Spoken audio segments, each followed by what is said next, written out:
5 затворски казни меѓу 2 и 2,5 години и една условна казна добија 6 обвинети во случајот Синџир, кои вчера признаа вина. Тие се осудени за злосторничко здружување и даночно затајување, а двајца од нив и за перење пари. Судот ги задолжи да го вратат даночниот долг кој се мери во милиони евра. Сепак, наплатата ќе оди тешко со оглед на тоа што фирмите со кои ги правеле злоупотребите немаат пари на сметка и обвинетите немаат имот на нивно име. Пензионери, бодјаристи, брави, мајстори за гипс картон. За сите нив ведничко е тоа што имаат празни сметки. Прашањето е дали се ова сите алки од Синџирот? Дали се уште важи максимата на Балзак дека законите се пајажина која големите муви архина на малите салони? Ки видиме понатаму.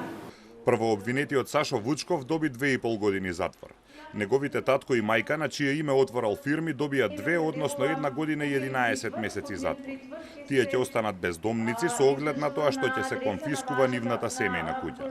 Уште двајца обвинети добија по 2 години, а еден обвинет кој веќе почнал да ги враќа парите што ги должи, добил условна казна.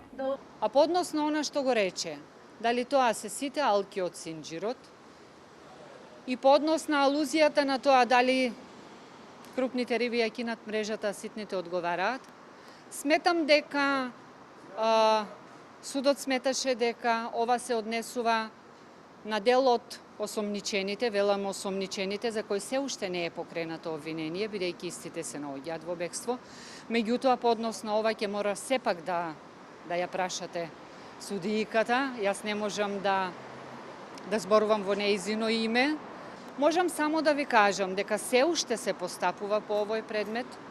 Бизнисмените Стојан Чифлигаровски од Битола, чија фирма СВ Инвест во изминативе години добиваше милионски тендери од Рек Битола, и Љупчо Пецов Ѓаволот од Неготино, кои се товарат дека биле организатори на групата, се во бегство и за нив нема обвинение.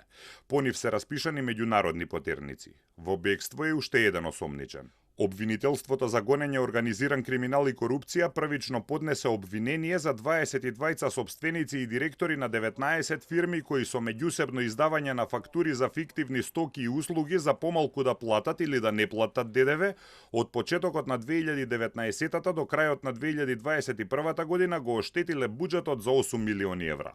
Од тоа незаконски заработиле 40 милиони денари, односно 650.000 евра кои ги испрале. Во меѓувреме, еден обвинет почина, а 4 се спогодија со обвинителството и признаа вина. Го платиле целиот данок што го должат и добија условни или ниски затворски казни. На тој начин во буџетот биле вратени скоро 1 милион евра. По признанието и на овие 6 мина, судењето ќе продолжи за останатите 11 обвинети кои не признаа вина.